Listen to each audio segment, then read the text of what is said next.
Am I the a-hole for treating my son's girlfriend like a daughter while excluding his sister? I, 60 male, have what I consider to be 4 children. My first wife had 2 children, Paul and Ruby, before we married. And because I loved her, I loved those children as my own. In our marriage, we had 1 child, Lucas. When Lucas was 4, my then wife decided that since we'd gotten married in our mid-20s, we had married too young, and that she needed time to figure herself out. It devastated me, but we remained cordial and we've been amazing co-parents. For all those years, I've treated Paul and Ruby like my own children and they have keys to my home. The problem now has to do with Charlotte, my youngest son's girlfriend. Charlotte and Lucas have been friends since they were in 7th grade, and they started dating in 9th grade. Me and my current wife became legal guardians of Charlotte due to maltreatment at her house, and we unofficially adopted her when she was 14. She's my 4th child. For all of my children, I paid for their college education, got them cars on their 16th birthdays, you name it. Lucas and Charlotte went to medical school and I paid for their tuition. They're in residency now and I paid a rent for both of their apartments. My ex-wife likes Charlotte, but the other day she told me she needed me to start helping Marissa the way I help Charlotte. I was shocked, because in the more than 30 years I've known her, she's never demanded anything. And Marissa is the child she has with her current husband, so I don't feel any obligation towards Marissa. I told my ex-wife that Marissa is not my child, and that I want the best for her because she's the half-sister of 3 of my children, but I will not be contributing financially. I told my ex that whatever money she saved from me treating Paul and Ruby as my own children, she needs to contribute that savings toward Marissa. I mentioned how she didn't have to pay for anything regarding the 2 of them at the time she's known me. Her response was that Charlotte is not my daughter until Lucas marries her, and that I'm punishing Marissa because of who her father is. I could afford to help Marissa, but I'm choosing not to. And I've never had a fight with my ex until now, and it makes me concerned about how Lucas will view me or already views me for not helping his sister out. What should I do? Now for the top comments. So to clarify, Paul and Ruby are not biologically yours. That being said, you treat them and pay for them as if they were biologically yours, because they existed prior to your marriage to your ex-wife. Incredibly kind and generous. Especially then ex-wife split-ended things with you.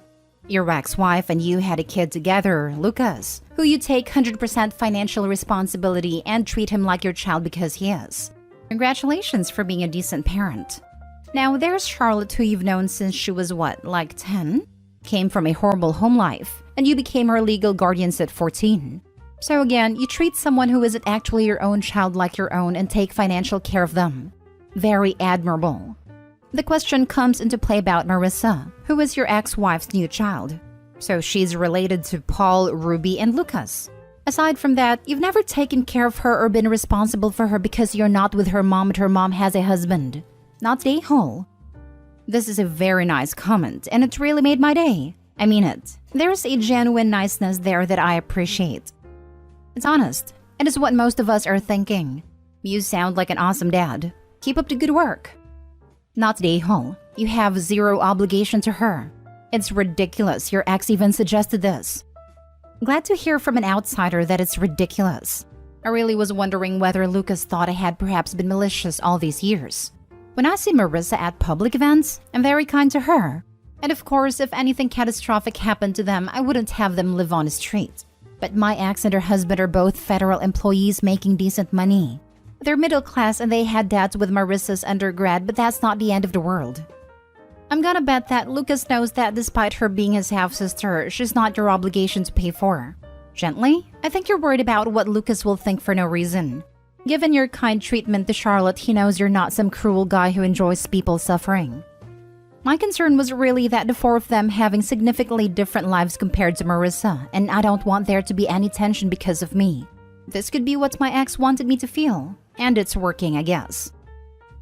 Next story. Am I the a-hole for allowing my stepmom to adopt me? Okay, I, 15 male, have a stepmom, Carrie, 46 female. She has been my stepmom since I was 6. My mom and dad divorced when I was 3 after he caught my mom cheating, and my mom then moved in with her affair partner, Tim. Tim has always been a huge prick. At first, he seemed nice, but then after he and my mom got married, he became extremely rude. And he always tried to get me to call him dad, even though he knows I hate him. Tim would say things like, "I stepped up to take care of you while your deadbeat father stood around and did nothing, so call me dad," even though my dad had most of the custody and Tim never even did anything to take care of me. Like when I was 10 and it was raining, I called him and asked him to pick me up from school, but he told me to shut up and he was watching football. So I had to walk home in a t-shirt and shorts while it was raining, and then when I got home, my mom yelled at me for being wet. When I was 13, I had enough and went to live with my dad full-time, and I refused to see my mom or Tim. As far as I'm concerned, they're dead to me because they treated me like crap for years. My stepmom, Carrie, always helped me escape from my mom and Tim's toxicity. When I was little, she would read me bedtime stories and would play with me. She's an amazing person, and I consider her to be my real mom. Last year, my dad got sick and he's worried that he may not live. So Carrie brought up the idea of adopting me, so I won't have to go live with my mom and Tim if my dad dies. They asked me how it felt, and I said, absolutely. And we immediately signed the adoption papers. My mother then gave up her parental rights to me, and honestly, I was happy but also sad because it meant she didn't care about me. The conflict comes up though, because yesterday Tim showed up at my dad's house and demanded that I go to my mom's with him. I told him no and to get lost, and got angry and said, "I'm your father, you little C-word, so get your butt over here and go back to your real parents' house." By this point, my dad came out and threatened to call the police, so he left. Now, Carrie and my dad are getting grief from my bio mom's family and social media for her adopting me. So I want to know, was I wrong to let Carrie adopt me? Am I the a-hole? Not the a-hole. My mother then gave up her parental rights to me. "I'm your father, you little C-word. So get your butt over here and go back to your real parents' house. Tim is not a smart man." Not the a-hole. You are legally adopted. Request that your parents, the good ones, get a no-contact restraining order against him. It's a tough lesson to learn that you are being mistreated by people who should love and care for you. I'm sorry you had to learn it. Not the a-hole. Your dad is protecting you. If your mom wanted to be your real mom forever, she should have done a better job of it. If your stepmom is the one who's actually been in the role of mom and who you'd want to live with if your father passed, it absolutely makes sense to allow her to adopt you. And it's wonderful that she cares enough to do so. I'm sorry those people are doing this to you when you're already going through such a difficult time. If you don't mind, please show this next bid to your dad. You can take it out of context if you don't want him to see this thread. I think it's a good idea to show the whole thread to him so he knows how you're feeling. But you don't have to. Dear Opie's dad, please call the cops, non-emergency line, and report Tim's behavior. If you don't have a security camera already set up, consider getting one. There are pretty cheap ones on Amazon you can easily set up and hook up to your phone. Tim tried to kidnap your child and verbally harassed the kid in the process. If your kid had been home alone, there's no saying what would have happened, and it could have been really dangerous. That's well worth a police report. Next story. Am I the a-hole for kicking my mom's boyfriend and his kids from the house I inherited after my mom's death? They went to a homeless shelter. My 19 male parents divorced when I was 6. My mom got a boyfriend, Josh, and they started living together when I was 9. He had twin daughters, who were 4 when they moved in. Their mother was not in their lives anymore, so my mom took them in as their own. I admit that I was a little jealous because they had her full-time and me only 50% of the time. I think my mom loved them more too. I was a quiet kid and spent most of my time in my room when my mom had me. I didn't want any siblings. My mom tried to, but to no avail. By the time I was 16, I rarely spent time at my mom's place. And when I went to college, I got an apartment, even though my mom lived in the same city as my college. Mom tragically passed in December, and because Josh and her never got married for some reason, I inherited everything, including her house. I allowed Josh and the kids to still live there. I paid half the bills as he is struggling because of low-paying job. My lease ends in December and I decided to move into my house after. I sat down with Josh and told him I was moving in January. Since this is my house, I will take the master's bedroom and he will move to my old room. He started crying. How that bedroom is a safe space, and all my mom's things are there, which gives him peace. I told him he can move few of her things to my old room. My room is 1/3 of the master's bedroom. He started crying even more, that he doesn't want to abandon their bedroom. I was pretty angry at that point, so I told him to just get out of the house then, as I don't have the energy to deal with this nonsense. I've since cooled down, but 3 days later he sent me a message to notify me where he left the keys, and they had moved out. I found out they went to homeless shelter. I got messages from my mom's side of the family, how I'm heartless and cruel to kick them out. How the twins lost their mom and home in less than a year. The twins texted me how they can't believe their own brother made them homeless and asked me what they did wrong. My dad and his family told me I'm in the right. I do feel bad for them, but I still think I decide who gets what room in my house. Am I the a-hole? Other people have made good points. Opie shouldn't have spoken in anger. But at 19 and carrying such a heavy load, he can perhaps be forgiven for that. This Josh dude put Opie in a very awkward position, and when Opie tried to make the situation fair in a way that benefited both sides, Josh freaked out, moved out, and is now sending flying monkeys to guilt Opie. Not the whole Opie. Josh is grieving, but he cannot expect you, a person who has little obligation to him, to continue to pay half his bills and maintain a separate residence at 19. That's unreasonable. If you're going to be supporting them, he should have expected you to return to the house. And as you're now returning as the homeowner and an adult covering half the bills, he should have realized giving you your childhood room back wasn't going to cut it. I understand why it hurts for him, but he should have been willing to give up the room. It would have been better to give the man some time to work through his emotions. This is a case where you continually hold a boundary. Don't back down, but allow the other side some time to come to terms with it. Affirm, you are welcome to stay here with me, but I will be moving into the house on X date and I will be taking the master suite. Would have been far, far better than telling them to get out. That's all you had to say, and then no one could accuse you of anything. But you're 19, and this is a mess of a situation. You deserve to be allowed to learn from this situation if you didn't perfectly handle it on your first attempt. I agree, but I'm stuck on this one point. Thing is, Josh didn't need to move out until December. Opie has a lease that and then, so they'll be moving to the house. They were having the first conversation discussing the situation of Opie planning to move in. Josh has been grieving for over half a year, while getting his bills paid by Opie as soon as this conversation happens. He didn't take any time to make plans. He just leaves? The room and stuff that was so important? No plans. No intent to evict even started. He just takes his family and leaves, and contacts the mother's side of the family. Reads strange. Yes, Opie failed to have enough tact in that moment. Maintaining more than one household is difficult, and Opie shouldn't have had this burden. Opie is also grieving the loss of his mother. Not the a-hole. It's not a great situation for anyone, but he's been freeloading off of Opie, guilting a 19-year-old into financially supporting him. Not only paying half their bills, but paying to live elsewhere so Josh could have the house. You're entitled to live in your own house, and you're especially entitled to the master bedroom. Josh tried to guilt Opie and bailed when that failed. Last story. Am I the a-hole for kicking my sister-in-law out for eating my order? My husband's sister moved in with us after a major argument about the baby's name. They were expecting, and she's 7 months in. She's known to be picky and refuses to eat what we normally cook. We only cook her favorite food, which I can't eat due to allergies. So every day at dinner, I have to figure out what to eat since she only eats food that I'm allergic to.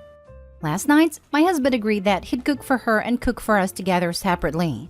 I got home after a long day at work and found out that sister-in-law convinced my husband to only cook the meal she wanted and cancel on the meal we planned to have. I saw them eating together in the kitchen. My husband apologetically said his sister convinced him to eat with her and not cook the meal I wanted us both to have. I said it was fine, then went to order some food from the restaurant. I went to take a shower and did some work on my laptop, then came downstairs to find my order placed on the kitchen counter. It was open and someone ate the majority of it. I turned around and there was sister-in-law standing saying she woke up hungry and couldn't resist the smell that was coming out of the box. I lost it and yelled at her asking why she did that, but she said that she did save me some, which isn't true because there was only some rice and dressings. We started arguing and I told her I couldn't take this anymore and told her to pack her things and leave first thing in the morning. She began crying and my husband got involved in defending her up and down, repeatedly saying she's pregnant and is eating for two basically. He suggested I go make myself something quick from the fridge and let go, but I refused and a bigger argument ensued. Am I the a-hole for kicking her out over this? Not the a-hole. And you don't have a sister-in-law problem. You have a husband problem. Don't get me wrong. Your sister-in-law sounds like a spoiled, selfish, and entitled piece of work, pregnant or not. But your problem is that your husband is more concerned with her health and happiness than yours. He needs to get his priorities in the right place. All day, Husband is the problem. Also, not the a-hole. Yeah, like how exactly was the husband convinced that his wife, whom he promised to make food for and therefore was expecting it, didn't need to eat dinner and didn't need to be told that she would have no dinner? Apparently, literally, because she wasn't even allowed the food she got for herself afterwards. Sister-in-law's the a-hole, but husband is the bigger a-hole. Just throw the whole family away. It's very clear how little they think of you, OP. Not the a-hole. Not the a-hole, and honestly, I think your husband should go with her. She's not an infant herself. She can make her own food if she doesn't want what everyone else is having. And if she wants more when she's done with that, she can find a way to get it that doesn't involve depriving you of even one meal. OMG this. So much. Okay, she convinced him to eat with her to keep company, but he should have still either cooked for you as promised or ordered takeout. You need to have a major talk with him. That's not okay. Not the a-hole. She knew what she was doing. Even if she did leave you some, she's disrespectful as heck for not asking first, especially after she already ate dinner. You couldn't have been in the shower for that long. She wasn't hungry. She's greedy and vindictive. You need to have a chat with your husband about his priorities. Am I the a-hole for not giving my cousin my emergency fund? I'm 24 female. I'm a bit paranoid when it comes to money. I didn't grow up in poverty, but times are tough and the idea of living paycheck to paycheck makes me uncomfortable. It's important to mention that now I have a stable, good-paying job, but I struggled a lot during college, since my parents weren't able to save enough for my college fund. So I worked awful jobs and I was constantly exhausted during those years. I still ended up in some debt and I want to be free of it ASAP. It's also important to mention that I come from a pretty religious family. When I landed this job, I decided to start an emergency fund. I put aside a few $100s every month so in case anything happens, I get sick, lose my job, etc., I will not end up in more debt or even worse. The only people that know about it are my sister and I, who also plans to start her own emergency fund after she graduates and lands a good job. I 100% trust my sister, so I think my aunt or someone else overheard us talking about it. Now the issue is, my cousin's 22 male girlfriend, 22 female, is pregnant, and they decided to keep it even though they know damn well they can't afford it. None of them has a stable job, inheritance, or anything. A few days ago, he came to ask me to give him my emergency fund, since he is having an emergency. I was speechless. I asked him what he was talking about, even though I knew, but I couldn't believe someone can have this audacity. He told me he knew I have savings and he desperately needs them. He didn't even mention giving the money back. I told him those are my savings for when I am having an emergency, but he pulled the family helps family card. I still said no. While I understand they are in a difficult situation, I still think it's not fair that I am asked to pay for his mistakes. I told him they should think more about what they are going to do in the future and how they are going to support this child if none of them has a stable income. And even if I give them my savings, those money are enough for only a few months. For me, for a family of 3, even less. I did not mention termination, adoption, or anything, just that they are irresponsible for having a kid when none of them is financially stable.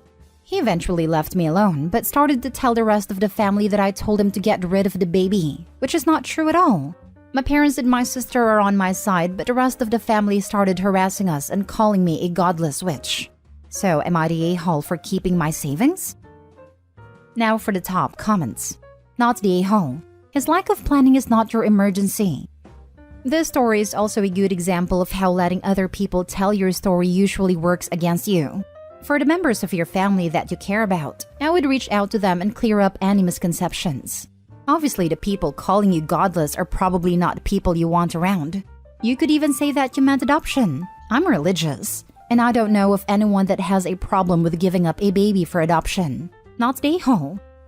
In my opinion, it doesn't matter who would tell the story. What they'll hear is cousin needs financial help and Opie didn't help him even though she has the money to do it. Respectfully, that is just not true. It always matters who tells the story first. That is just propaganda 101. You have probably heard the phrase, let's get out ahead of this. In TV shows, it often is used to portray a government or corporation saying they should own up to impropriety before a news organization breaks the news.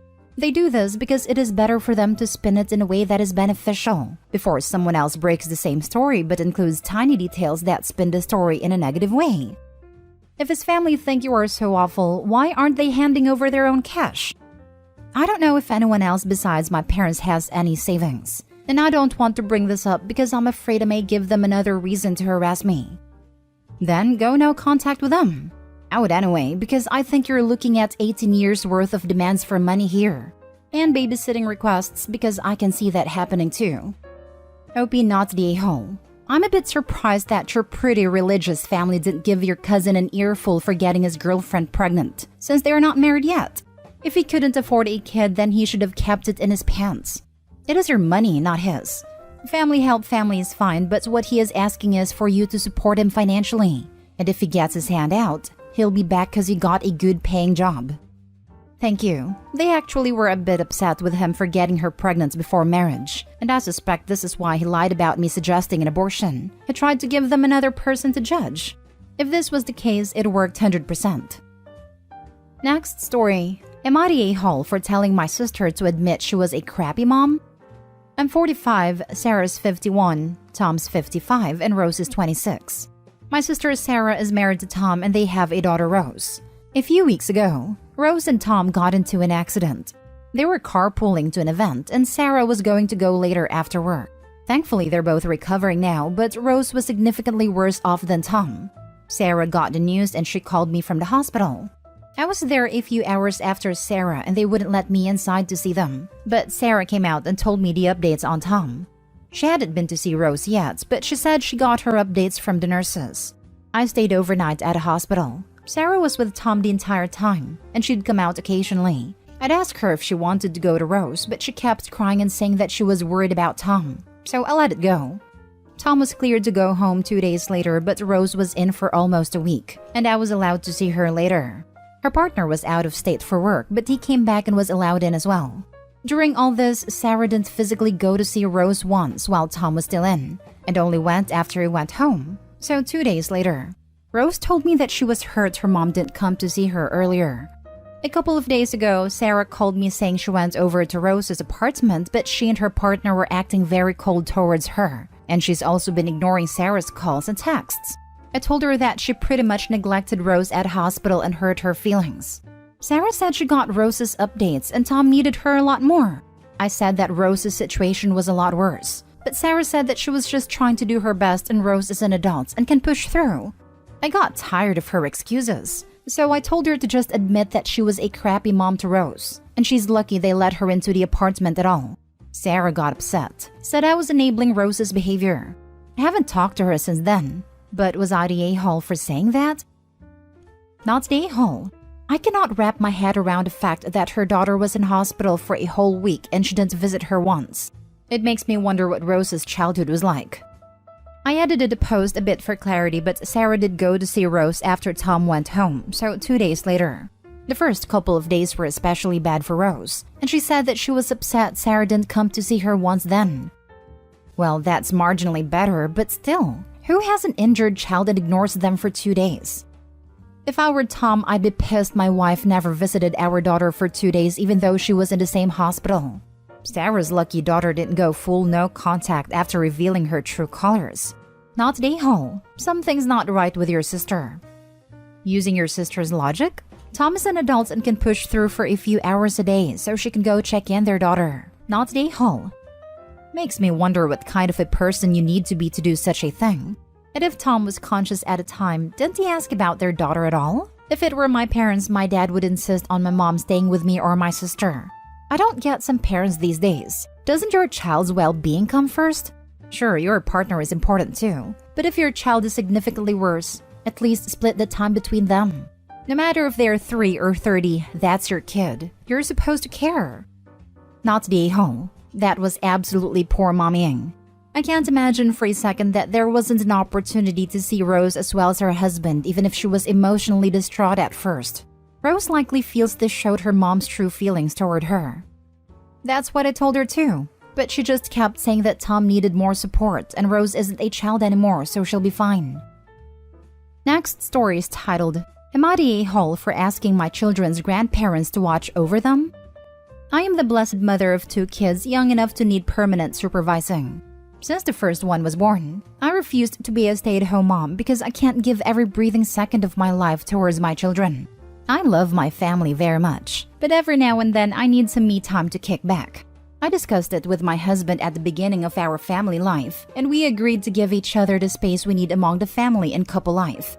So, I'm no stranger to going out having some fun time either by myself or with my friends while my kids are home with dad.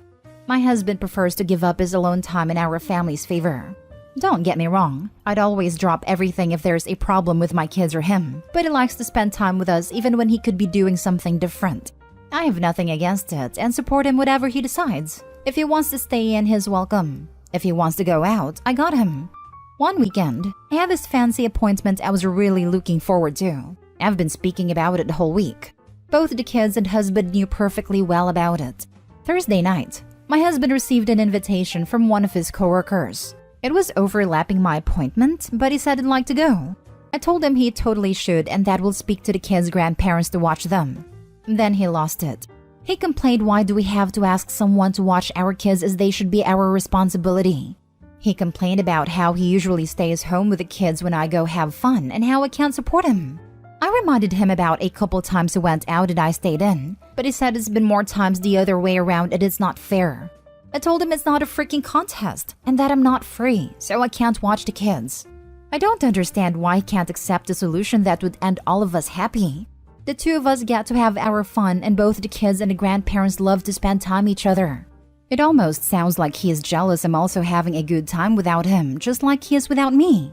I also want to mention we have left the kids with their grandparents multiple times when we attended events together without a problem. So I don't get what's the issue now. Is it something I'm oblivious to?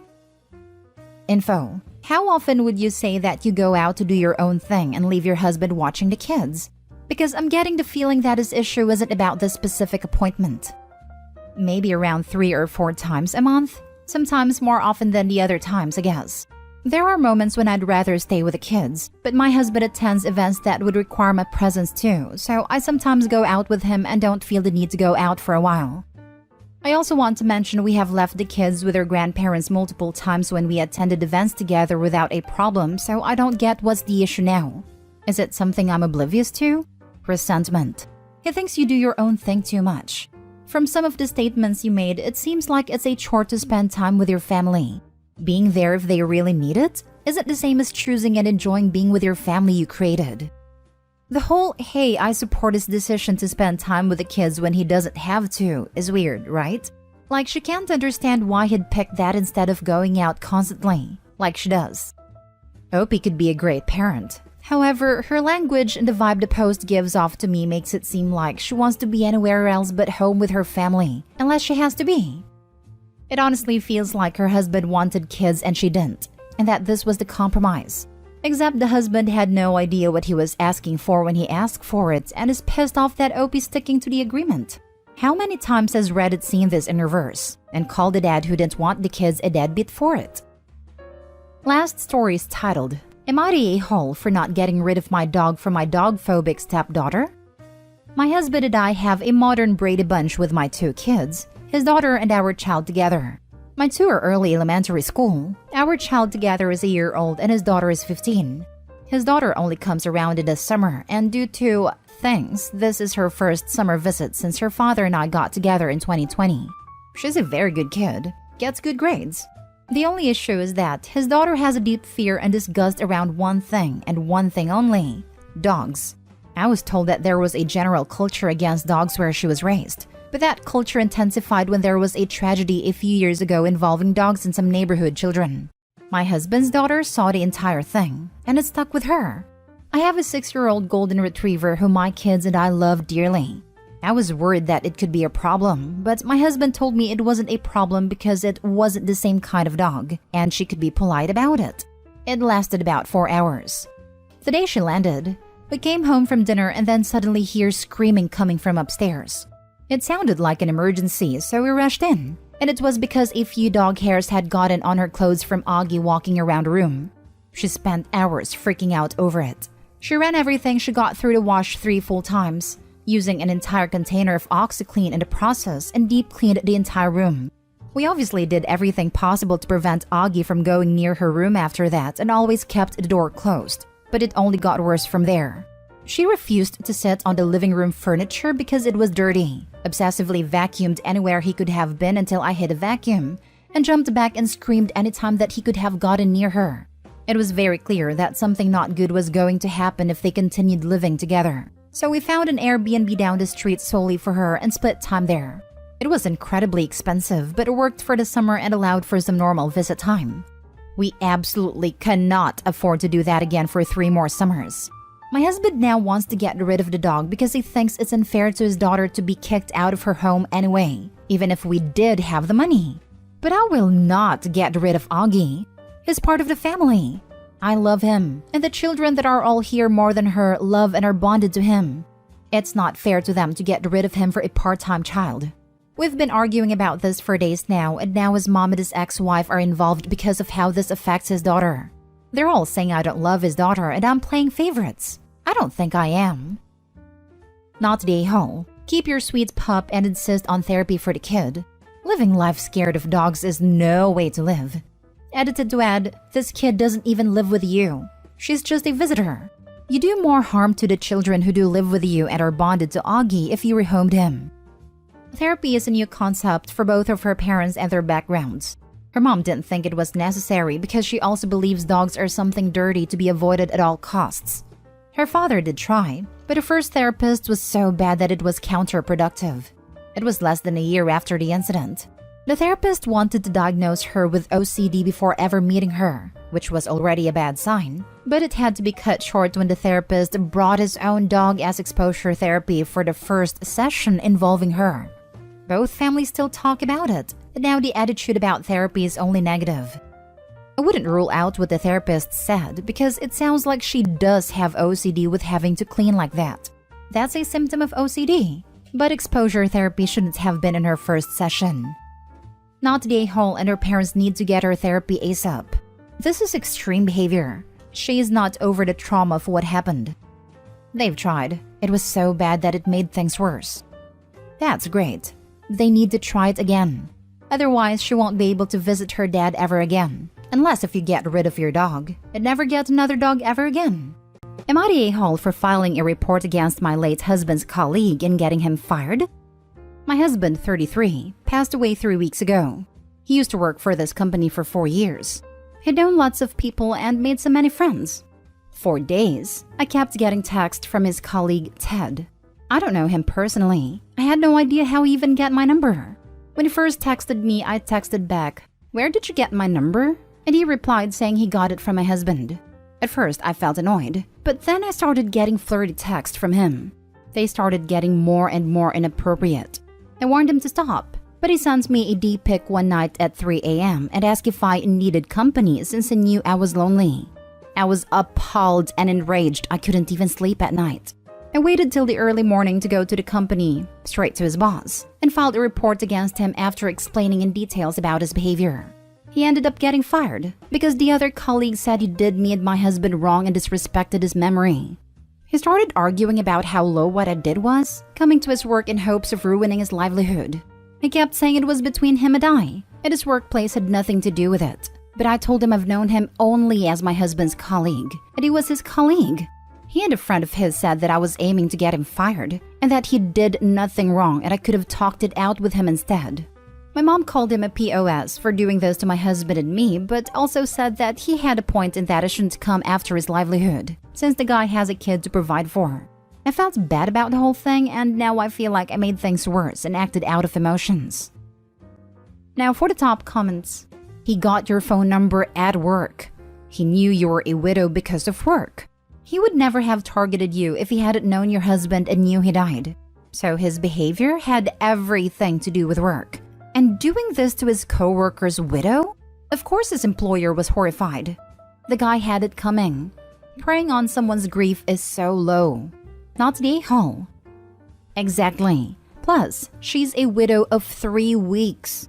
I might understand reaching out after 6 months and building a friendship. But 3 weeks and D-pics? That man deserved consequences for his horrible actions. OP, I'm so sorry for your loss and that you were harassed by this man. Please consider filing a police report if he continues. This is not okay behavior. Obviously not the a-hole. Given how quickly they fired him, I'm guessing that this was not his first case of harassing wives of coworkers. Or coworkers. As an employer, this a-hole could be employee of the century and I would still fire his butt for only this. Not the a-hole. He wasn't worried about his children's livelihood when he was harassing his coworker's widow. I have no idea where he was even coming from, sending a deep pic to a grieving widow of 3 weeks. WTF? Not the a-hole. He messed around and found out. The fact you are the widow of his late work colleague makes this absolutely a work issue. He disrespected and harassed you. If he didn't want to lose his job, all he had to do was not harass you. Literally, that's all he had to do. He wanted you to deal with him without going to his work because then he would face no consequences. He was already not listening when you said stop, and generally cops won't do anything unless it's immediately threatening. Going to his work was the only way he was going to learn. You absolutely did the right thing. Next story. Am I the a-hole for telling my wife my job has to come before hers? Background. Me 35 male, my wife 34 female, and our 2 kids 3 and 5 live in a very high cost of living city. I made about 5 times as much as my wife, so we do pretty well. If my income were the same as my wife's, we would not be able to afford to live in our city. My job is pretty low stress, about 35-ish hours a week with the only requirement that I be on call for 1 week out of each month. Normally nothing ever happens. So I do my usual routine with the understanding with my wife that if I am needed, I will drop whatever we are doing and work until the work issue is resolved. This only ever happens once every quarter and only lasts a few hours. My wife, on the other hand, has a much more stressful job. Her boss is incredibly demanding and often demands random and inane things, just as a power play with her subordinates. She usually works about 45 to 50 hours a week. As a result, I take care of most home stuff, drop off / pick up kids from daycare, cook meals, and generally keep the house clean. The AITA incident. It was an on-call week after work hours when my wife got a text from her boss about fulfilling an emergency request for a client. My wife complained to me that this request really could wait until tomorrow, but she would rather get it done so she doesn't have to listen to her boss gripe at her in the morning if it's not done. I had no problem with it. But I reminded her that I am on call, so I might need to switch with her if something came up. She made a grunt of acknowledgement, but nothing beyond that. About 2 hours later, I got an all-hands call to immediately come into the office. Normally, I can resolve issues remotely, but we had an issue that prevented us from remoting in. I rushed upstairs and told my wife I had to leave, only for her to turn around and say, "Sorry, but my issue came up first. You are going to have to tell your work you can't." I was taken aback and told her that no, this issue isn't something I can skip for anything short of I am physically in the hospital and can't come in. She got increasingly angry and started ranting at me, but I told her that I didn't have time for this and that I am leaving. When I get back, we can discuss this. She started crying, but I had no more time, so I left for the office. On the way, she called me to continue the argument, and in the heat of the moment, I said, "Look, I respect that you put a lot of time and energy into your work, but we cannot afford our house or lifestyle without my job. So when push comes to shove, my job has to come first. Otherwise, we are going to be on the streets." She hung up on me after that. When I got home about 3 hours later, around 11 p.m., the kids were crashed out on the living room couch with several bowls of cereal spilled around them. I went upstairs and my wife was locked in the bedroom and refused to talk. In the morning, I found out from the kids that she spent the night crying in her room and didn't feed them dinner or tuck them in, so they made cereal and had a sleepover in the living room. Not the a-hole, and her neglecting to feed your children should be a red flag. I mean, if I came to that, I would be livid. Kids shouldn't have to fend for themselves because their mom is having a meltdown. That's absolutely unacceptable. No matter what, the second I look my daughter in the eyes, I'll come down. I really can't comprehend this behavior. Maybe the kids are teenagers and I'm overreacting. If that's the case, I'm sorry, OP. But if not, your wife's got such a big red flag you could call her Xi Jinping. OP said the kids are 3 and 5. So horribly negligent and irresponsible to leave them unattended. Oh God, I assumed around 6 to 8 years old for the kids. 3 and 5 is absolutely too young to be left completely unattended and not fed. I get that she's upset, but that should not be happening. I'm not going to lie, I was prepared to give you the RDA hall after reading the title. But no, you're absolutely not the a-hole in this situation. Her behavior with the kids was horrible. She must change her job and attitude. I have tried many times to get her to look for a new job, but won't. I think it's partially a sense of loyalty to her job and a fear of newness. Your wife needs a reality check and some serious therapy, or you need to rethink things with her. She deliberately neglected your children because she was butthurt. This definitely sounds like mental breakdown, particularly the fear of change and the crying all night. She definitely needs to get herself in therapy to fix this. Next story is titled, "Am I the a-hole for not wanting to be a stay-at-home mom and find a job instead?" My husband's father passed away recently. He grew up on a large farm in Kansas, and him and his mother inherited a farm. My husband John, 24 male, and I, 21 female, met while he was living in New Orleans, attending Tulane on athletic scholarship, and I was working as a waitress. We fell in love and he proposed quickly. We married a few months ago, and I'm currently 3 months pregnant. We've been living in NOLA, but since his father's passing, his mother needs help with the farm, and he suggested we move there and it will be better for the child to be raised on a farm anyway. I didn't really want to do that, but I agreed as I knew how much it meant to him. When we got there, I was surprised how big and isolated the farm was. My husband and I share one car, and his mother has another. I asked to take the car the other day to go to town to look for jobs, but he sat me down and told me it wouldn't be very practical for me to have a job at the moment because we only have 2 cars for 3 people, and they can't spare one for me to take for 8 hours a day, and they can't drive me to and from work when there's so much to be done on the farm. I wasn't very happy about that, but it made sense. So I looked for some jobs online, and when we were eating dinner, I started the subject again, saying that I think I will look for some work from home jobs, but I will need stable internet connection and ask if there's any way we can change providers, as it's a bit slow. He told me all work from home jobs are a scam, and he doesn't want me falling into a trap, and that he needs the laptop available at all times to communicate with his customers. I was devastated, but didn't want to argue, and I understand that his work is currently supporting us all, including his mother. We had a small family gathering, and his sister and sister-in-law asked me why I didn't want to be a stay-at-home mom. I explained them everything, and they told me I should think of my family first, that all kids in this family are raised by a stay-at-home mom, and I should just go with it and everyone will be happier. I said that I would get bored, and I need a job to help supporting us, but they kept telling me that I should listen to my husband. When everyone left, John came to our bedroom and we had our first massive argument. He told me I embarrassed him in front of his family. He told me he can't believe how heartless I am being, and that I clearly don't care enough for our baby to stay home and raise him. He called me an a-hole and told me it's best if I slept in the guest room for a few nights. He hasn't spoken to me since, and his mother told me I hurt him and all of them by refusing to carry on family tradition of being a stay-at-home mom, and that I am bringing shame to him, showing that he can't support his family. And I am torn. I thought I knew what I wanted, but everyone is telling me otherwise and my head is a mess. Am I really the a-hole for wanting to find a job? Is it really that wrong of me? I thought I was right, but now I'm doubting myself. Now for the top comments. This is screaming isolation tactics, not stay-home. And then the argument and punishment for having her own opinion on what being a stay-at-home mom would feel like specifically for her. OMG. I'd be telling him, forget the guest bedroom. I'll stay with a friend. That's the thing.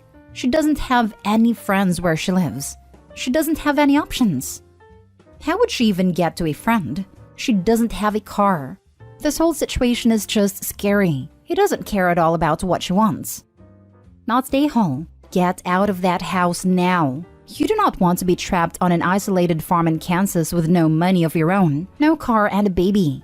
The longer you wait, the harder it will be to get away. Way easier to leave pregnant than with a baby. OP, they're trying to coerce you into their lifestyle. Did your husband ever discuss with you before moving what his plan was for you and your life? It sounds like you'll just be the incubator and caregiver in his eyes, as it doesn't seem like he has any respect for you as a partner or even a person. Being a stay-at-home mom is so hard. You are on 24/7, especially if you don't have a good support system. No car, limited access to computer? Ridiculous. Also, a large majority of work-from-home jobs send you the equipment you need. Laptops, monitors, printers, etc. However, I wouldn't be surprised that if you were to do that anyway while living in that house, that they would sabotage it however they could. Really consider leaving. Doing it sooner rather than later. You can get the marriage annulled. Just file right away. Don't get stuck in this hell of isolation and being told how wrong you are for wanting to just live life. Now for the last story. Am I the a-hole for not wanting my girlfriend to decorate my apartment? I, 29 male, have been with my girlfriend, 24 female, for 2 years now. We have not lived together before, but she's currently 18 weeks pregnant, so I suggest that she move in with me once her lease was up. It ended at the end of June, so she's been living with me for almost 3 weeks now. Well, we get along well, and overall living together has been great. I've noticed that she started to change things around my apartment. She only brought a few things over since my apartment is fully furnished, so I understand her need to make it feel more like her space. Everything in my apartment is mid-century modern. It's a mid-century modern building, and I bought the apartment because of how much I love that style. Some of the things that she's suggesting or bringing into the apartment absolutely does not go with that vibe. She's taken down some of my artwork and replaced it, cleared off my shelves I curated and put her knickknacks on it, went through my pantry and cleared out things she thought were unhealthy, all without asking me. She works from home while I work in the office, so she has a lot more time at the apartment than I do. I just wish she would run things by me first. I'm an architect. She's an editor and doesn't have the same designer eye, which clearly shows. What really bothered me was that she started to throw some things away without asking. I went to take out the trash and saw that some birthday cards I kept were in there. When I asked about it, she said she was just getting rid of clutter. But her stuff is more like clutter while mine has actual sentimental value. I told her to stop touching things in the apartment, and she pointed out that she should have a say because she lives there, which I agree with, but she doesn't run anything by me. Now she's being very avoidant and passive-aggressive. So am I the a-hole? Everyone sucks here. You do realize that when you have a baby, your carefully curated apartment vibe will change very much, right? That said, she shouldn't be throwing your stuff out without asking you. Time to sit down, have an adult conversation, and come up with a compromise. Right, can't have those beautiful teak upholstered chairs because there's going to be all manner of bodily fluids, stains, and teeth marks in them. It's not even just stains and whatnot. My kid gnawed on all of our wood furniture like a demented beaver. Everyone sucks here. I would have said not the a-hole if not for the I told her to stop touching things in the apartment. She has an equal say in what your space looks like, and tried to make it feel like home for her.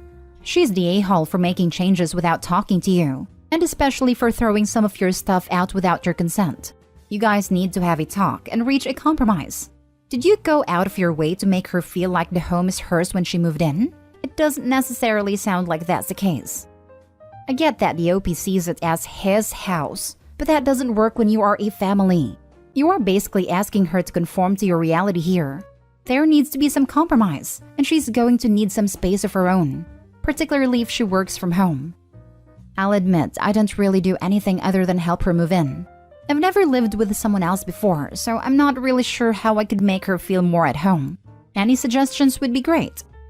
A good first step would be to start calling it our apartment instead of my apartment, since she lives there now too. Everyone sucks here. She should be able to help decorate the apartment, but she shouldn't throw away possibly sentimental items without asking. You also sound full of yourself.